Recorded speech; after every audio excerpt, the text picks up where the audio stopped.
Hi കൂട്ടുകാരെ, ഇന്ന് നമുക്ക് 3-ാം ക്ലാസ്സിലെ ഇംഗ്ലീഷും മന്ത്ലി ടെസ്റ്റ് ക്വസ്റ്റ്യൻ പേപ്പർ ഒന്ന് ഡിസ്കസ് ചെയ്താലോ. ഒന്നാമത്തത് ഫിൽ ഇൻ ദ ബ്ലാങ്ക്സ്. ഒന്ന് MONING. എന്താവും അവിടെ? മോർണിംഗ് എന്നാണ്.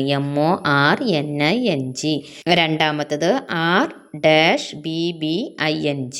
അപ്പം എന്താണത്? നമ്മൾ പഠിച്ചിട്ടുള്ള ഒരു വേർഡാണ് റബ്ബിങ് എന്നാണ്. RUBBING. യു എന്നാണ് അവിടെ എഴുതേണ്ടത്. അടുത്തത് UNIYAPPAM.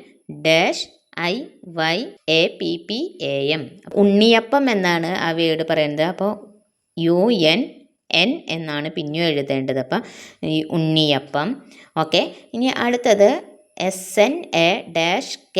സ്നാക്ക് എന്നാണ് വാക്ക്. അപ്പോൾ SNACK എന്നാണ് കേട്ടോ. അപ്പോൾ കൂട്ടുകാരെ, നമ്മൾ ഈ വേർഡ്സുകൾ പഠിച്ചിട്ടുണ്ടല്ലോ. അപ്പോൾ വേർഡ്സിൻ്റെ കറക്റ്റ് സ്പെല്ലിംഗ് എഴുതാനാണ് നമുക്ക് ക്വസ്റ്റ്യൻ വന്നിരിക്കുന്നത് കേട്ടോ. ഇതിന് 2 മാർക്കാണ്. ഇനി നമുക്ക് അടുത്ത ക്വസ്റ്റ്യൻ നോക്കാം.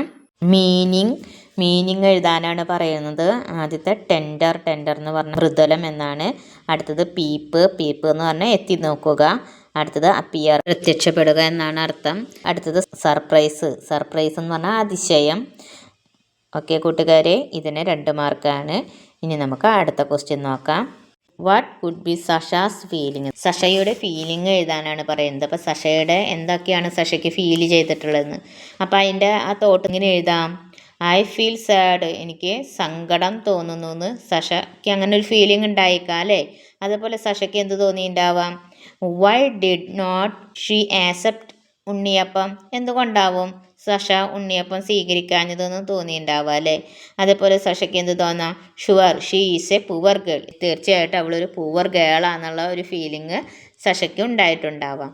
അല്ലെങ്കിൽ പിന്നെ സഷയ്ക്ക് എങ്ങനെ ഉണ്ടാവാം? She may be shy to accept it. അവൾക്ക് അത് സ്വീകരിക്കാൻ, എൻ്റെ കയ്യിൽ നിന്ന് അത് സ്വീകരിക്കാൻ, ഉണ്ണിയപ്പം സ്വീകരിക്കാൻ ലജ്ജ തോന്നിക്കൊണ്ടാവാം എന്നുള്ളൊരു ഫീലിംഗ് ഉണ്ടായിട്ടുണ്ടാവാം.